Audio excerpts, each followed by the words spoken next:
Buenas noches a todos. Vamos entonces a dar inicio a la clase de betalactámicos específicamente. En principio, como ustedes ya han visto en la clase de glucopéptidos, tenemos a los inhibidores de la síntesis de la pared bacteriana, donde tenemos los glucopéptidos y algunos otros antibacterianos ya que han tenido la clase respectiva, así que hoy vamos a hablar de los betalactámicos. Como después veremos, dentro de los betalactámicos tenemos diferentes grupos de fármacos que todos juntos están dentro del gran grupo general de betalactámicos, pero cada uno de ellos tiene características distintivas, como vamos a ver. Repasemos de nuevo entonces esto, que ya lo han visto varias veces, pero para que les quede claro, las bacterias gram positivas y las bacterias gram negativas. La gran diferencia de las bacterias gram negativas es que tienen la membrana externa con poros, ¿sí? Y una capa de peptidoglicanos que es más pequeña que la de los gram positivos. Esta capa externa le da una protección adicional que muchas veces va a impedir el acceso del antiinfeccioso para poder actuar. Esa es la principal diferencia entre gram positivas y gram negativas. ¿Cuál es la función de la pared? Básicamente lo que hace es estabiliza la bacteria para evitar que la diferencia en la densidad entre el huésped, que en este caso sería el plasma o la célula bacteriana, genere un shock osmótico. Entonces la pared externa bacteriana y la membrana lo que van a hacer es evitar el shock osmótico bacteriano, le dan forma a la bacteria y le permiten todo lo que tiene que ver con la función propia del crecimiento y el desarrollo bacteriano. Recuerden que la pared bacteriana no existe en animales, por lo tanto, por eso la selectividad que tienen los antiinfecciosos con este mecanismo de acción de inhibición de la pared bacteriana, porque no existe en animales y en el ser humano. Dentro de los betalactámicos tenemos entonces la estructura betalactámica, que después van cambiando ciertos grupos químicos asociados a la estructura del núcleo betalactámico, y eso hace que, dependiendo el cambio de las estructuras, pertenecerán al grupo de las penicilinas, al grupo de las cefalosporinas, al grupo de los monobactamos o los carbapenemos. ¿Sí? Todos estos tienen un núcleo betalactámico, importante a tenerlo en cuenta, sobre todo por las reacciones de hipersensibilidad mayor que puede haber a algún betalactámico. Tengamos en cuenta que comparten el centro de la estructura betalactámica. ¿Cómo van a actuar? Ahora lo vamos a ver más en detalle, pero como su nombre lo indica, al pertenecer a los antiinfecciosos que inhiben la síntesis de la pared bacteriana, su mecanismo de acción básicamente va a ser ese, inhibir la síntesis de la pared bacteriana. Como dijimos, como no hay pared bacteriana en las células eucariotas, en animales y en el hombre esto no hay, por lo tanto tienen selectividad por la bacteria. Y en realidad lo que van a hacer es, van a inhibir el entrecruzamiento de los peptidoglicanos. Ahora lo vamos a ver más en detalle, pero al inhibir el entrecruzamiento de los peptidoglicanos, van a inhibir la formación de la pared bacteriana. Esta inhibición de la síntesis de la pared bacteriana va a generar que la bacteria en fase de desarrollo o de crecimiento va a carecer de una pared bacteriana estable, por lo tanto va a favorecer la destrucción osmótica de la bacteria. Entonces, dentro de las fases, fundamentalmente es la fase 3 de la síntesis de la pared bacteriana, donde inhibe el entrecruzamiento del peptidoglicano, inhibiendo a través de la unión a unas proteínas que se llaman PBP, porque son proteínas de binding a penicilina, o sea que se unen a penicilina y derivados, que son con acción de carboxipeptidasa y transpeptidasa. Al unirse a esas PBP, a las proteínas ligadoras de penicilinas, van a inhibir el entrecruzamiento al inhibir a la carboxipeptidasa y la transpeptidasa en la fase 3 de la formación de la pared bacteriana. Asimismo, la pared bacteriana tiene un degradante, una sustancia que degrada, una enzima que degrada a la pared bacteriana, que es la mureína hidrolasa, y lo que va a hacer normalmente la bacteria cuando se está dividiendo tiene un inhibidor de esa mureína hidrolasa y los beta-lactámicos van a inhibir al inhibidor de la mureína hidrolasa, por lo tanto favorece que esta enzima proteolítica degrade a la pared bacteriana. Por ese mecanismo, como lo que van a hacer es inhibir el crecimiento bacteriano, son bactericidas, porque lo que hacen es evitan en la reproducción de la bacteria la formación de su pared y el shock osmótico, entonces son bactericidas. Desde el punto de vista de su acción van a depender del tipo de PVP, hay diferentes tipos, de 6 a 8 tipos diferentes de PVP, dependiendo de la bacteria, del microorganismo, y va a depender también de las concentraciones que logren en biofase, porque las características físico-químicas de algunos de estos compuestos hacen que la penetración a ciertos tejidos pueda ser variable y dependen mucho de que permanezca el tiempo el antiinfeccioso, el beta-lactámico, por encima de la concentración inhibitoria mínima. ¿Sí? Son tiempo dependientes más que concentración dependiente. Si bien pueden tener un efecto concentración dependiente, fundamentalmente son tiempo dependientes. Aquí tenemos el gráfico representado donde teníamos los polímeros de peptidoglicanos. ¿Sí? A medida que se va formando la pared, teníamos el paso del que ya la inhibía la vancomicina, como lo habrán visto, el pasaje del peptidoglicano a través de la D-alanina. Cuando vienen el polímero de peptidoglicanos, los dos polímeros de peptidoglicanos por una transpeptidasa, lo que va a pasar es que van a entrecruzarse. Este entrecruzamiento de los polímeros de peptidoglicanos va generando la red de peptidoglicanos que van a conformar la pared bacteriana. Recordamos que este entrecruzamiento es fundamental para el desarrollo y la multiplicación bacteriana en su fase de crecimiento, y recordemos que hay una enzima, la mureína hidrolasa, que va a degradar a la mureína, y al inhibir los beta-lactámicos, al inhibidor de esa mureína hidrolasa, la mureína hidrolasa puede seguir actuando y destruyendo los peptidoglicanos. Por lo tanto, al inhibirse, porque los beta-lactámicos se unen a estas proteínas ligadoras de penicilina o beta-lactámicos, inhiben las transpeptidasas y las carbopeptidasas, por lo tanto inhiben el entrecruzamiento de los peptidoglicanos y a su vez inhiben al inhibidor de la mureína hidrolasa. Todo esto lleva a la degradación de la pared bacteriana y a la muerte osmótica de la bacteria. En cuanto a mecanismos de resistencia, lo que vamos a tener son fundamentalmente tres.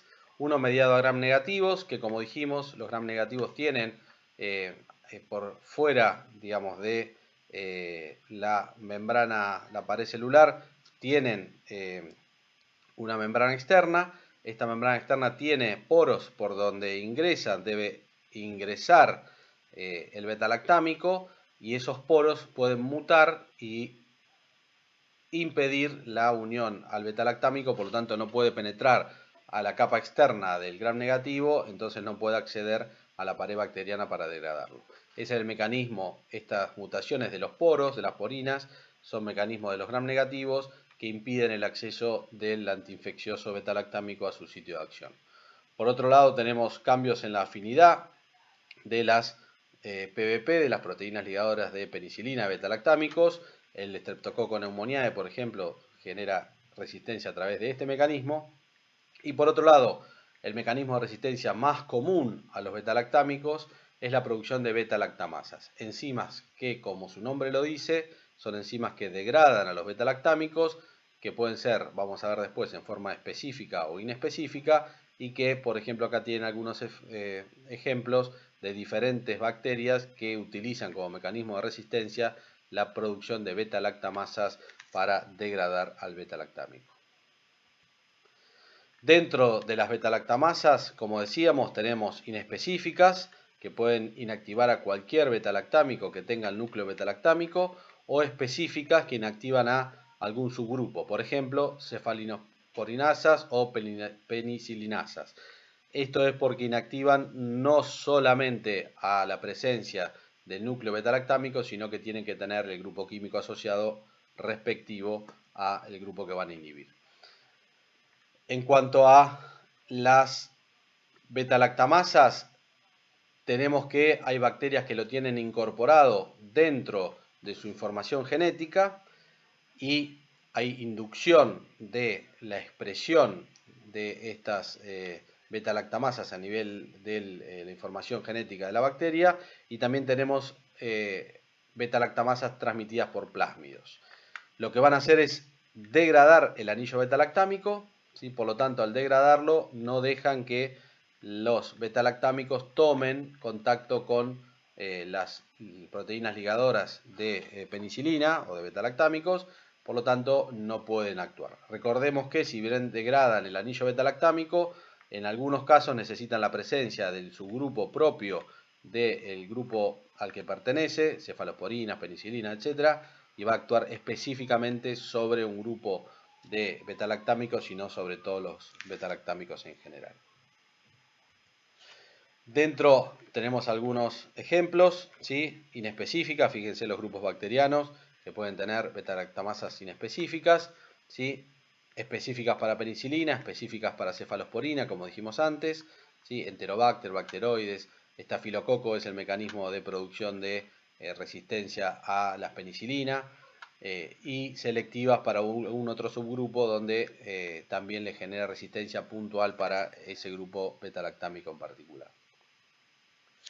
Dentro de la farmacocinética general de los beta-lactámicos, ¿sí? La mayoría, por sus características de químicas que son ácidos con bajo pK, lo que termina pasando es que la biodisponibilidad oral muchas veces es baja, salvo para algunas cefalosporinas y para las aminopenicilinas, como veremos después, que tienen buena biodisponibilidad oral. La mayoría de los beta-lactámicos son de administración intravenosa. Ya digo, las aminopenicilinas y algunas cefalosporinas, como vamos a ver después, tienen administración oral, pero la mayoría tiene una baja biodisponibilidad oral. El pasaje de membranas también es dificultoso. ¿Por qué? Por estas características de ser ácidos con un pK bajo, por lo tanto están ionizadas en el pH plasmático. Por lo tanto, el pasaje de membranas y sobre todo el líquido cefalorraquídeo es bajo, salvo en situaciones de inflamación como la meningitis y salvo en algunas cefalosporinas en particular que pueden atravesar la membrana a nivel del pasaje al líquido cefalorraquídeo en situaciones de meningitis. Todas son de vida media corta, entre 30 a 2 horas, 30 minutos a 2 horas. Hay algunas, como vamos a ver después, en particular cefalosporinas que tienen una vida media un poco más larga, por ejemplo la cestraxona, que tiene una vida media un poco más larga, o el cefadroxilo, que tiene una vida media más larga, pero en general la mayoría de los beta-lactámicos son de vida media menor a las 2 horas. La gran mayoría de ellos, salvo alguna excepción que ya la vamos a nombrar, como puede ser la cestraxona, son de eliminación renal por filtración glomerular y secreción tubular de ácidos, porque son ácidos, donde vamos a ver después que pueden tener competición por la secreción tubular y haber interacciones a ese nivel. Recordemos entonces que son ácidos y se secretan por el sistema tubular de ácidos. Bien, dentro de los efectos adversos siempre estamos hablando de características comunes a los beta-lactámicos por su núcleo beta-lactámico que comparten todos los diferentes subgrupos dentro de los beta-lactámicos, pueden generar reacciones de hipersensibilidad. De hecho, es el efecto adverso más común y les diría que casi el que uno tiene que tener presente como efecto adverso de los beta-lactámicos es la posibilidad de aparición de hipersensibilidad, que puede ir de una hipersensibilidad severa con el shock anafiláctico y el edema angioneurótico hasta reacciones más locales, cutáneas y erupciones, ¿sí? De tipo morbiliforme o de tipo urticariano. Tengamos presente que si tenemos una reacción de hipersensibilidad severa, generalizada, con shock anafiláctico y con edema angioneurótico, a un grupo de beta-lactámicos debemos tener presente que por su núcleo beta-lactámico puede extenderse esa hipersensibilidad a algún otro subgrupo. Por lo tanto, si yo tuve un paciente que haya tenido un shock anafiláctico con el uso de una penicilina, no le puedo dar una cefalosporina si no estoy seguro de que no tiene hipersensibilidad cruzada. Por otro lado, a nivel renal puedo tener también algunas reacciones de tipo de hipersensibilidad por depósitos inmunocomplejos, nefritis intersticial, bastante raras, no son comunes, se veían más que nada con cefalosporinas intravenosas como la cefalotina, que ya hoy en día se usa muy poco, con el imipenem en la época previa a la utilización de la cilastatina y con la meticilina, que tampoco es una penicilina que se utilice en forma habitual en la terapéutica. Por lo tanto, si bien puede haber nefrotoxicidad, tengamos presente que esa nefrotoxicidad es por nefritis intersticial, un mecanismo de tipo inmunológico, y que se veía con cefalosporinas de primera generación intravenosas como la cefalotina. Con las otras cefalosporinas la realidad es que la nefrotoxicidad es muy rara. Aquí tenemos los mecanismos, como decíamos, inmunomediadas por depósito de anticuerpos, que pueden ser de reacción inmediata, como los shock anafilácticos, o eventualmente tardías. Otro efecto que puede haber son las irritaciones locales en las administraciones endovenosas, sobre todo cuando son rápidas. Como todo antibiótico que actúa sobre la flora intestinal, y en este caso actúan dentro de su espectro con las bacterias intestinales, podemos tener diarrea asociada a antibióticos por Clostridium difficile, y por la disbacteriosis que genera, como cualquier antibiótico que se utiliza, puede favorecer el sobrecrecimiento de la cándida que habitualmente es saprófita en los diferentes lechos. Siguiendo con los efectos adversos, son drogas de bajo riesgo fetal, por eso en embarazadas son de elección. El pasaje a través de la placenta también es dificultoso y son de baja toxicidad. Pueden producir efecto disulfirámico, que es un efecto que se genera en un paciente alcohólico cuando toma alcohol, y si ingirió el antiinfeccioso va a tener una reacción bastante desagradable. El disulfiram es una sustancia que se utiliza en la desintoxicación del alcohol, donde el paciente cuando tomó disulfiram, si consume alcohol, le inhibe el metabolismo, por lo tanto se genera una reacción desagradable de ruboración, náuseas, mareos, una sensación muy desagradable que impide o hace que el paciente se aleje del alcohol. En el caso de las cefalosporinas que tienen un centro tiotetrazol, en ese caso, que es la cefoperazona únicamente, puede generar un efecto disulfirámico. Lo mismo con la hipopotrombinemia, que se da también en las cefalosporinas que tienen un centro tiotetrazol. No se da con otras cefalosporinas. También hay casos de trombocitopenia o disfunción plaquetaria asociada a fenómenos autoinmunes, que son raros, se dan fundamentalmente en patología renal o desnutrición asociada.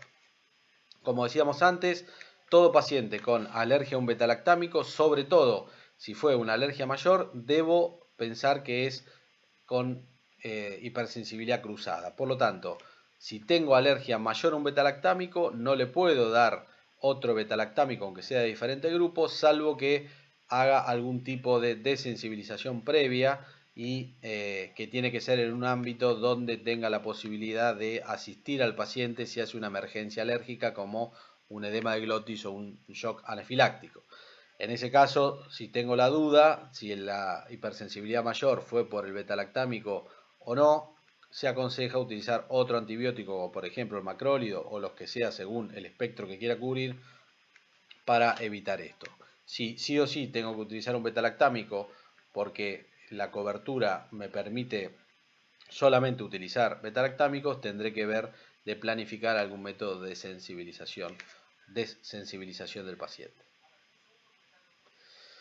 Dentro de las interacciones, ¿sí?, podemos tener que, por este tema de que son ácidos con un pK bajo, puede haber, si yo retardo el vaciamiento gástrico o algún otro fármaco con alimentos, pueden llegar a variar su absorción. Por eso en general se trata de consumir la administración de los antibióticos, realizarla con el estómago vacío o lejos de las comidas. Como dijimos antes, recordemos que como son ácidos, se excretan por secreción por el sistema tubular de ácidos a nivel del túbulo contorneado, por lo tanto pueden competir ahí con, por ejemplo, la aspirina, por ejemplo, la furosemida, por ejemplo, el metotrexate, y al competir prolongar la vida media de estas drogas con mayor toxicidad. Tengamos presente que se puede potenciar el efecto antibacteriano cuando se combina con otros antibacterianos que tienen diferente mecanismo de acción, por ejemplo, los aminoglucósidos, ¿sí? Pero no con otros antibacterianos que tienen el mismo mecanismo de acción, porque no van a potenciar el efecto, sino que van a potenciar la resistencia antibiótica, la aparición de beta-lactamasas. Bien, ahora, hasta aquí hablamos de lo que son las generalidades de los beta-lactámicos. Vamos a empezar específicamente a hablar de los diferentes grupos.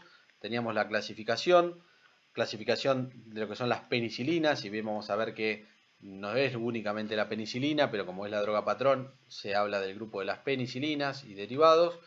Cefalosporinas, los inhibidores de la beta-lactamasa que se ponen dentro de los beta-lactámicos, si bien no tienen actividad intrínseca antibacteriana.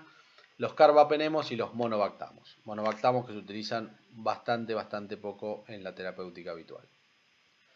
Dentro de las penicilinas, sí, recordemos que la penicilina fue descubierta hace muchos años por Alexander Fleming, por una reacción que en realidad fue casual a partir de la exposición de un hongo que inhibió el crecimiento bacteriano, que se generó en una placa de Petri. A partir de ahí aparece la penicilina tenemos la penicilina G, la penicilina B, que es la oral, meticilina, las aminopenicilinas, las ureidopenicilinas y las carboxipenicilinas. Vamos a ver después en detalle, pero si nosotros tenemos que ir viendo en cuanto a espectro, lo que a medida que voy subiendo, lo que voy haciendo es perdiendo, digamos, un poco de actividad sobre gram positivos, si bien las mantienen, y sumando espectro gram negativos. Desde gram negativos de baja resistencia o de moderada resistencia a gram negativos de alta resistencia, como es la Pseudomonas aeruginosa. Entonces, penicilina G, penicilina B, básicamente gram positivos, de enfermedades, vamos a ver ahora, digamos, de baja complejidad y de baja gravedad. Aminopenicilinas le suman el espectro gram negativos, también de poca resistencia, y las ureidopenicilinas que aumentan el espectro hacia gram negativos resistentes, como son la Pseudomonas. Dentro de la penicilina G, como dijimos, era la droga patrón. La penicilina G es de administración únicamente intravenosa o eventualmente intramuscular, pero no tiene biodisponibilidad oral. Tenemos las que se usan de forma endovenosa, que son sales sódicas o potásicas. Tengamos presente que las sales sódicas aportan una cantidad de sodio muy alta, o la de liberación prolongada de depósito, que hoy en día se utiliza la benzatínica, ¿sí? Que va liberando en forma lenta a partir de la inyección intramuscular, liberando en forma lenta la penicilina, que se utiliza exclusivamente casi hoy por hoy para el tratamiento de la sífilis. Dentro del espectro, como decíamos, cocos gram positivos, estreptococo beta-hemolítico, casi que es la indicación única hoy por hoy del uso de penicilina, salvo en la situación de la sífilis y el treponema pallidum. Y la sífilis, casi las dos indicaciones hoy por hoy de uso de penicilinas son el estreptococo beta-hemolítico y su faringoamigdalitis, o la sífilis por treponema pallidum. Dentro del espectro, como decíamos, veamos que los gram positivos aerobios tienen buena susceptibilidad, pero en general se utiliza para infecciones un poco graves, porque la mayoría de los estafilococos ya son resistentes, y a medida que aumento el espectro hacia gram negativos va perdiendo sensibilidad.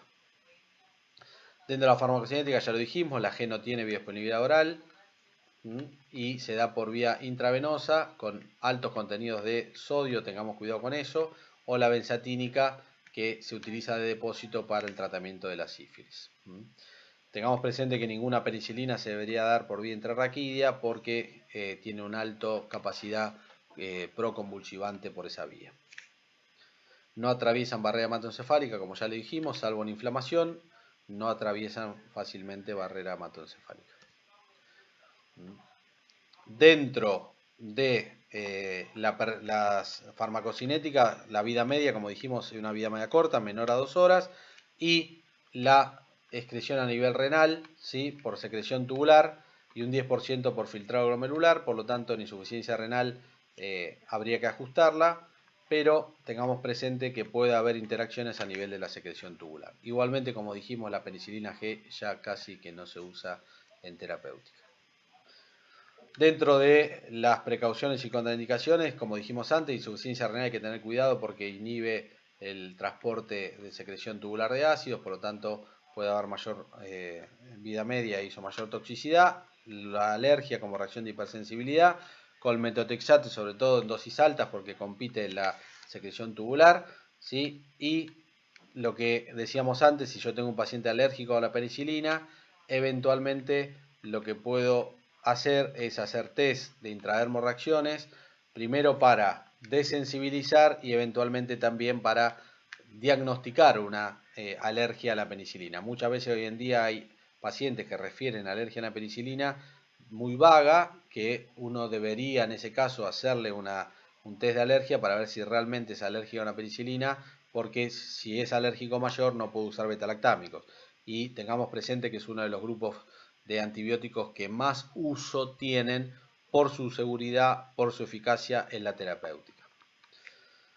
Tengamos presente que si la intradermorreacción es negativa, digamos, no excluye absolutamente el cuadro, pero obviamente que sí da mayor tranquilidad de que por lo menos no hay hipersensibilidad mayor, y si son positivas no puedo utilizar, y sobre todo si son positivas fuertes, no puedo utilizar betalactámicos.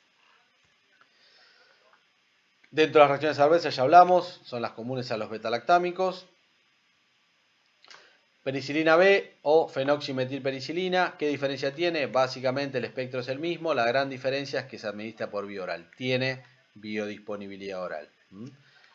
Los niveles en sangre que genera son bajos, por eso únicamente se utilizan para infecciones no graves y casi que ha quedado como uso exclusivo la infección por estreptococo betamolítico, la faringoamigdalitis estreptocóxica, o los derivados, digamos, los procesos derivados de esta, como es la profilaxis y la fiebre reumática. Meticilina, en realidad, hoy por hoy, la meticilina casi que no se usa en terapéutica, más que nada se utiliza para ver si los estafilococos son sensibles o resistentes a la meticilina y eso los pone de un lado o del otro si van a ser posibles de utilizar un betalactámico o voy a tener que ir a antibióticos que no sean betalactámicos. Dentro de estas tenemos meticilina, dicloxacilina, también muy poco utilizadas. Sepamos que lo que terminan haciendo es el espectro de la penicilina G, más por ahí algún estafilococo que no tiene alta resistencia, por eso es meticilina sensible, ¿sí? Y tengamos presente que son de administración intravenosa. No mucho más para esto, meticilina y dicloxacilina casi que no se utilizan en terapéutica. Aminopenicilina, sí, de muchísimo uso, ampicilina y amoxicilina. Amoxicilina de administración por vía oral, ampicilina vía oral y vía intravenosa. Son de los derivados betalactámicos penicilínicos más utilizados en la terapéutica, solos o combinados con betalactamasas, con inhibidores de la betalactamasa. El espectro entonces siempre va a ser igual a la penicilina y lo que van a sumar es cocos gram positivos, ¿sí? El enterococo, sobre todo, que la ampicilina es ampliamente la droga de elección para el tratamiento del enterococo, y suman gram negativos, sobre todo E. coli, Haemophilus influenza, como dos bacterias muy clásicas en las infecciones más comunes en la terapéutica diaria. En el caso de la ampicilina amoxicilina, tengamos presente que digamos, los gram negativos más resistentes, digamos, no son sensibles a estas aminopenicilinas. El Enterobacter, la Pseudomonas y la Klebsiella no son sensibles, ¿sí? Y son susceptibles a beta-lactamasa. Por eso vamos a ver que es muy común de utilizar la ampicilina y la amoxicilina asociados a un inhibidor de la beta-lactamasa como es el ácido clavulánico o el sulbactam. Dentro de la farmacocinética también tiene una vida media corta, alrededor de 2 horas. La excreción también es renal, como común a cualquier betalactámico, ¿sí? Y las contraindicaciones y los efectos adversos son similares al resto de los betalactámicos. En la farmacocinética, como dijimos, son de administración oral o intravenosa. son ácidos resistentes, por eso puedo tener posibilidad de administrarlos con alta biodisponibilidad oral. Tengamos presente que la ampicilina, que se usa mucho menos por vía oral, se utiliza más por vía intravenosa, tiene una biodisponibilidad afectada con alimentos, por eso habría que darla fuera de la ingesta de alimentos y que tiene más riesgo de diarreas asociadas a antibióticos. En cambio, la amoxicilina tiene una alta biodisponibilidad oral que no se afecta por alimento, por lo tanto es la aminopenicilina de elección para el uso oral porque es mucho más cómoda y más fácil de utilizar. Dentro de la farmacocinética dijimos no tenemos muchas diferencias, también vida media alrededor de 1 a 2 horas y la eliminación por vía de secreción tubular de ácidos a nivel renal. Efectos adversos ya lo dijimos, generales a los betalactámicos y a las penicilinas, diarrea asociada a antibióticos, y tengamos presente que como cualquier penicilina puede producir un rash eritematoso, pero que en combinación con el allopurinol puede potenciarse la aparición del rash en piel en pacientes tratados con aminopenicilinas. Como comparativo, esto es importante porque muchas veces se va a preguntar, la ampicilina dijimos buena biodisponibilidad oral pero incompleta y que se altera por la presencia de alimentos, en cambio la amoxicilina tiene biodisponibilidad oral completa, 90%, y que no se altera por alimentos. ¿Sí? La ampicilina se puede administrar por vía intravenosa y tiene mayor incidencia de diarrea asociada a antibiótico por Clostridium difficile, por la alteración de la flora intestinal. Dentro de las penicilinas denominadas antiseudomona tenemos las carboxipenicilinas, menos utilizadas, y las muy utilizadas ureidopenicilinas. Dentro de las ureidopenicilinas, la piperacilina es una penicilina antiseudomona de mucho uso en terapéutica.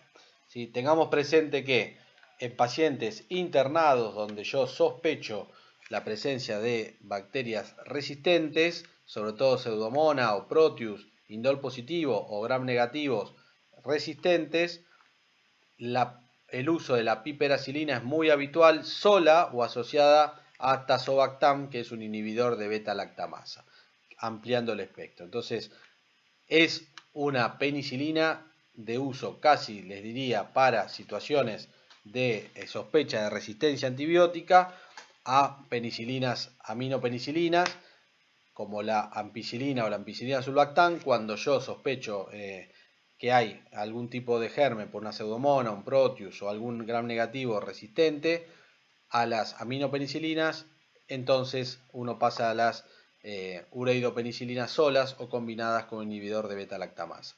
En cuanto a la farmacocinética es similar, ¿sí? La diferencia es que las ureidopenicilinas tienen excreción biliar a diferencia de las amino o de las penicilinas que eran de secreción tubular a nivel renal.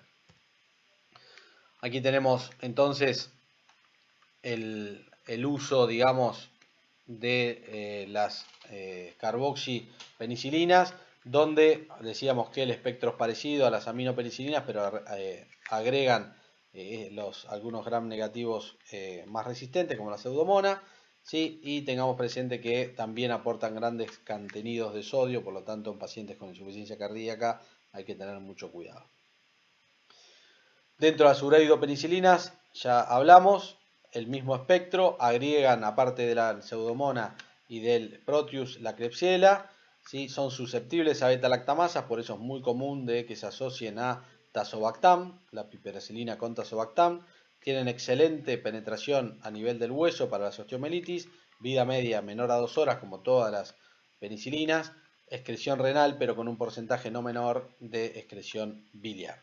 Los efectos adversos son comunes a cualquier betalactámico. Tengan presente que la sobrecarga de sodio, sobre todo en pacientes con insuficiencia cardíaca, es menor que las carboxipenicilinas, pero también lo pueden tener.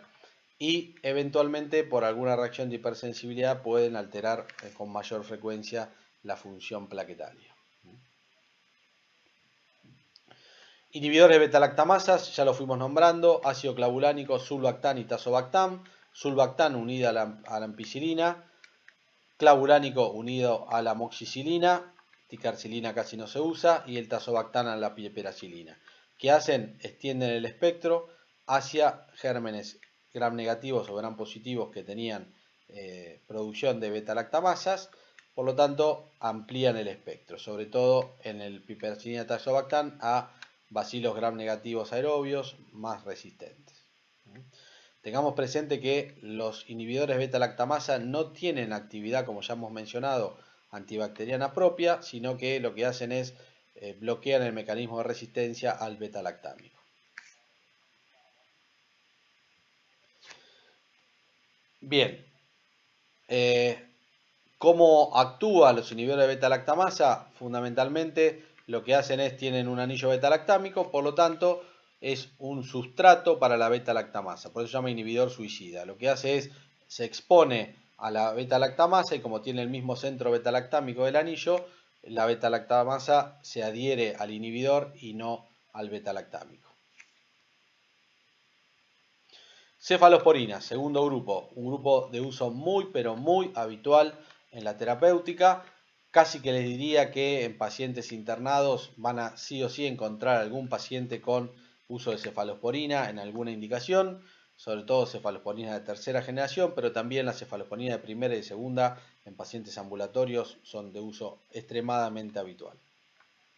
Dentro de las cefalosporinas como grupo tienen, ¿sí?, el anillo beta-lactámico, que ya dijimos, con el anillo propio que los identifica como cefalosporinas, y tienen efectos adversos que son comunes por su núcleo beta-lactámico, y después tienen algunos efectos propios que decíamos la potencialidad nefrotóxica casi exclusivamente hoy por hoy reservada para la cefalosporina de primera generación, como la cefalotina, intravenosas, con otras cefalosporinas es muy poco frecuente y son mecanismos de tipo nefritis intersticial.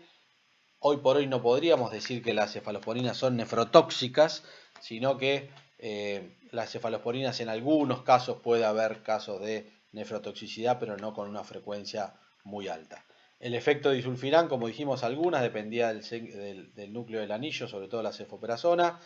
Lo mismo que el efecto antivitamina K por la hipopotrombinemia, que tenía que ver con la estructura química y se da con la cefoperazona. Todas pueden producir diarrea asociada a antibiótico por Clostridium difficile, por la alteración de la flora bacteriana, y la hipersensibilidad cruzada que dijimos en relación al anillo beta-lactámico, sobre todo en pacientes con reacciones adversas severas a las penicilinas. En cuanto a la clasificación, primera, segunda generación, tercera generación y cuarta generación, y vamos a ver que hoy tenemos también una quinta generación. Primera generación, cefalotina, que ya hoy por hoy cada vez se usa menos, de vía intravenosa, era la que producía nefrotoxicidad, y cefalexina y cefalodoxilo como dos cefalosporinas de primera generación de vía oral. En cuanto al espectro, si nosotros tenemos que resumirlo, los de primera generación básicamente lo que van a hacer es actuar sobre gram positivos y sobre algunos gram negativos de baja resistencia como la Escherichia coli. Pero de los gram positivos, los estafilococos que no son meticilino resistentes. Los meticilinos resistentes no andan con los betalactámicos clásicos. Si nosotros aumentamos la generación de la cefalosporina, lo que agregan es, van perdiendo efectos sobre gram positivo y ganando efectos sobre gram negativos. Si ustedes se fijan, las de segunda generación, el subgrupo 1, donde tenemos cefaclor y cefuroxima como dos de las más clásicas de segunda generación, tienen el mismo espectro sobre gram positivos de las de primera generación, pero con menor potencia, y agregan potencia sobre gram negativos y hemófilos influenza. El subgrupo 2 lo que agregan es el bacteroides, por eso se puede utilizar para infecciones intraabdominales. Dentro de la tercera generación son como la de segunda generación, pero más activas contra cepas de gram negativas resistentes, por eso se utilizan mucho en infecciones intrahospitalarias, donde tenemos la ceftriaxona como droga de mayor uso.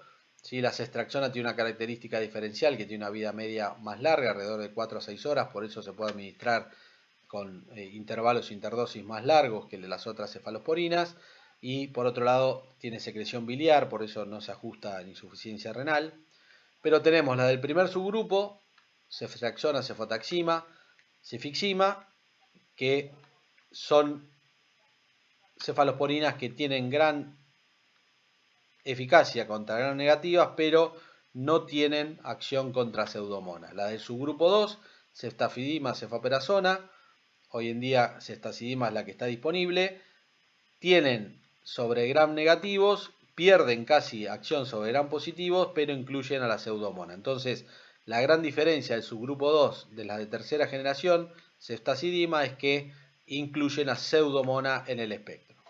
La cuarta generación, en este caso cefepime, lo que hacen es tener la misma espectro que las de tercera generación, inclusive pseudomona, pero suman también a algunos gram positivos porque son más resistentes a algunas beta-lactamasas producidos por gram positivos. Por lo tanto, el cefepime no solamente cubre gram negativos y pseudomonas, sino que recupera algo del efecto sobre gram positivos que tienen las de primera generación. Hoy por hoy tenemos una quinta generación de cefalosporinas, aparte de alguna otra cefalosporina específica, pero que no vamos a hablar acá. La de quinta generación, cestarolina, que su gran diferencia es que tiene acción contra el estafilococo meticilino resistente. Esa es la gran diferencia en el espectro de la cestarolina. Es una cefalosporina como las otras, con los mismos efectos adversos en cuanto a la característica beta-lactámica, pero que suma en su espectro al estafilococo meticilino resistente. Bien, farmacocinética, decíamos, la mayoría se puede dar por intramuscular o intravenosa, algunas se puede dar por vía oral, la fuimos nombrando, cefalexina de primera generación, cefaclor, cefuroxima de segunda generación, y cefixima sería de tercera generación que no está aquí. Dentro del pasaje al líquido cefalorraquídeo, la barrera hematoencefálica, la mayoría no pasa, salvo algunas, sobre todo cuando hay inflamación de meninges, en meningitis, cefuroxima, cetraxona, cefepime, pueden pasar la barrera hematoencefálica en caso de meningitis y se pueden utilizar en meningitis. En cuanto a la excreción, como dijimos, todas son renales, salvo la cestraxona, que tiene eliminación biliar, por eso en pacientes con insuficiencia renal es la de elección. Una característica propia de las cefalosporinas es que alcanzan elevadas concentraciones en diferentes fluidos, por eso son muy buena opción para infecciones en cualquier tejido. Carbapenemos. Carbapenemos tenemos dos exponentes o tres, pero digamos los que vamos a mencionar aquí son el imipenem y el meropenem. Dentro del imipenem y el meropenem, ¿qué diferencia tienen? Si nosotros tenemos que hablar de este tipo de carbapenemos, son betalactámicos para uso en enfermedades infecciosas multiresistentes, con bacterias multiresistentes. ¿Sí? ¿Por qué? Porque básicamente lo que hacen es incorporar a gram negativos que tienen betalactamasas o mecanismos de resistencia a otros betalactámicos. Entonces, incorporan a la Acinetobacter, que es una bacteria intrahospitalaria de altísima resistencia, ¿sí? Y tienen efecto contra gram positivos no meticilino resistente, no estafilometicilino resistente, sino meticilino sensible, gram negativos, excelente cobertura, inclusive la Pseudomonas aeruginosa, y el Acinetobacter, que es una bacteria muy clásicamente de encontrar en unidades de cuidados cerrados como terapia intensiva, unidad coronaria e inclusive en pacientes internados en salas comunes. Dentro de los carbapenemos, la imipenem es la droga patrón, ¿sí? Y son resistentes a las beta-lactamasas, por eso recuperan la acción sobre gram negativos más resistentes. En el caso del imipenem, el imipenem ingresaba a la célula de túbulo renal y generaba toxicidad, se acumulaba y generaba toxicidad, por eso se dio la cilastatina que inhibe el ingreso del imipenem a la célula renal y disminuyó la toxicidad renal por imipenem, hoy muy rara gracias a la asociación fija de cilastatina-imipenem. Dentro de la farmacocinética no tienen biodisponibilidad oral, por lo tanto solamente se administra por vía endovenosa. ¿Sí? Como decíamos, las dipeptidasas a nivel del tejido renal podía generar en relación a el imipenem que generara mayor toxicidad y necesitaba mayor dosis, por eso, digamos, se asoció a la cilastatina. El meropenem no es sustrato de estas dipeptidasas, por eso no se asocia a cilastatina. Y el meropenem, la gran diferencia que tiene, ¿sí? Si bien el espectro es similar, es un poquito más efectivo contra Pseudomonas, pero un poquito, y un poquito menos efectivo contra granos negativos, pero igualmente la cobertura de pensamiento desde el punto de vista empírico del imipenem y el meropenem es la misma.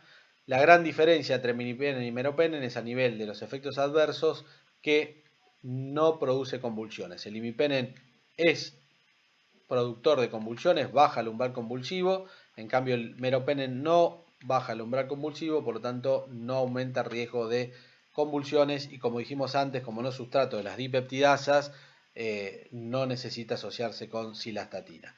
Tengamos presente que también su mecanismo de eliminación es similar a cualquier beta-lactámico, con secreción tubular y filtrado glomerular, en este caso más filtrado que secreción tubular. La vida media también es corta, alrededor de 1 a 2 horas, como todos los beta-lactámicos. Efectos adversos, dijimos, nefrotoxicidad con imipenem,